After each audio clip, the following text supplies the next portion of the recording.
uma baahnid qofkaas. haddii aad dhacdooyinkan isu aragtay waxaa hubaal ah inaadan danka lahayn xiriirkaas aad hadda hayso, soo waxaa habboon qofkaas inaad ka saarto noloshaada. waxaase kugu habboon inaad ilaawdo qofkaas, ileen uma haysid ujeedka saxda ee loo hayo xiriirka. waa 10 dhacdo oo ku sheegi doontaa inaadan qofkaasi u baahnayn. Number 1, wicitaankooda aan muhiim ku ahayn. way ku soo wici jireen markaad sidaa u aragto, markiiba dhoolla-caddayn iyo farxad ay isugu dari jirtay. hadda maxaa dhacay? way ku soo waceen laakiin muhiimku ma ahan. haddaad doonto waad ka qaban ama waad ku dhegaysan. waa dhacdo aad sagayn karayso qofkaasi, mana ahan xalka wanaagsan. 2, kulama hadashid hadallo wanaagsan. waxay kugu dhaheen waad i nacday miyaa? tusaale, waxaad jawaab uga dhigtaa nacaybkaba adiga ay baray iyo wixii la mid ah. tani shaki kuma jiro qofkaasi inuusan muhiim ku ahayn, waxaana wanaagsan inaad xabsigaaga ka saarto oo aad iska fasaxdo. 3, uma qalbi furnid. kulamadooda iyo aragtidoodu waxay ahaayeen mid muhiimad weyn ku leh adiga. waxay ahaayeen mid aad ku dareemi jirtay deganaan iyo farxad. hadda waxaa dhacday inaadan xitaa darajo yar oo danaynaanan u hayn. waa calaamad weyn oo sheegtaa inaadan qofkaasi jacayl u hayn oo keliya aad wakhtiga ka luminaysid. waxaad aad u jecleed kulamadooda, haddana waxaaba aad u yar xitaa inaad muuqaaga siiso. sow haddii qofkaaga aad calaamadahan ka aragtay ama adigu baad isku aragtay, waxay u badan tahay qofkaasi inaadan u baahnayn. 4, ma ixtiraamtid. waa xaqiiqo jirto. waxaa laga yaabaa waqtiyadii hore inaad caawin jirtay oo aad wax walba u samayn jirtay kaliya si aad u tusto xushmad, laakiin waxaa hadda hubaala intaasiiba inay ka baxeen qalbigaaga. waxaad ahayd qof soo dhoweyn jiray fikirkooda, waxaad ahayd qof u muujin jiray wanaag kasta. hadda waxaad mooddaa inaadan kala jeclayn wax waliba oo ay kugu dhahaan. waxay u badan tahay inaad ku caajisayso. 5, ma dhegaysatid hadalkooda. si kasta oo ay kugula hadlaan, ma tihid qof qiimeeya. waa midda ugu badan, waana calaamadda ugu horeeya lagu garan karo qofkaasi inaad ku caajistay xiriirkiisa, sidoo kalena aadan kala jeclayn waxay sheegaanba. waana qayb ka mid ah ixtiraam darrada aad ka qaaday xiriirkaasi. xiriirku wuxuu ku dhismaa waa in la isdhagaysto, la is ixtiraamo, mid waliba uu midka kale u muujiyo danayn iyo dulqaad. 6, ma lihid dulqaad.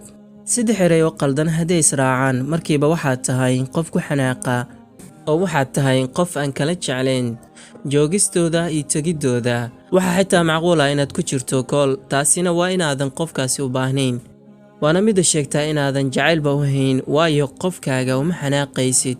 hadday dhacdana markiiba waad isxalin kartaan, laakiin haddeertan waxaa dhici karta 5 days inaadan la hadlin adigoo ku marmarsiinaya inaad u xanaaqsanayd. 7, ma xiriirisid ilaa in iyagu ku soo xiriiriyaan. waa danayn la'aan, waxayna tani u badan tahay inaadan wax jacayl ah u hayn qofkaas. hadday jirto jacayl, ma aadan ogolaateen qofkaas inaad weydo. ugu yaraan maalintii mar uun waad wici lahayd. mana dhici karto qofkaad jeceshahay inaad ka maqnaato wax badan. 8, waxaad tahay qof kale ku hanjaba.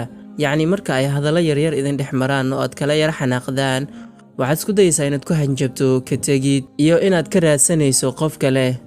maahan xalka xiriirkaas.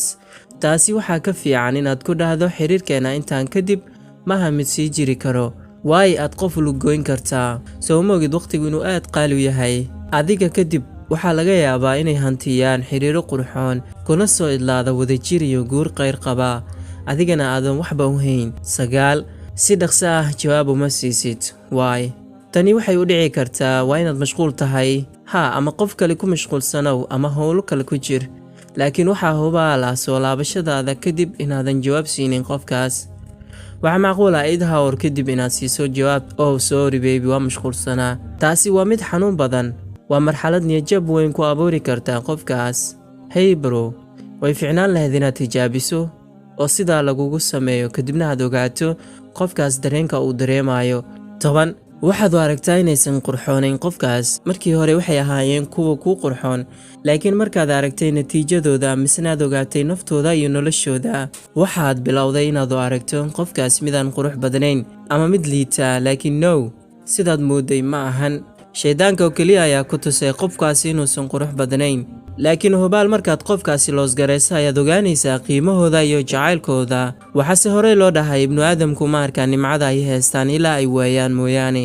taasi yeesan kuga dhicin oo xiriirkaaga quruxda badan ilaasho, laabtaada waxa ku jira xumaana iska saar. Hubaal waxaan kuu hayaa waxa wanaagsan weligood inay wanaagsanaan doonaan, si kastoo la isugu dayo inay xumaadaan, marnaba ma qarsoomi doonaan. taasina waa iga talo. Well guys, intaasaan kusoo koobay muuqaalka. insha Allah midkiisa xiga wuu kasii qurux badnaan doonaa. guuleysta dhammaantiin.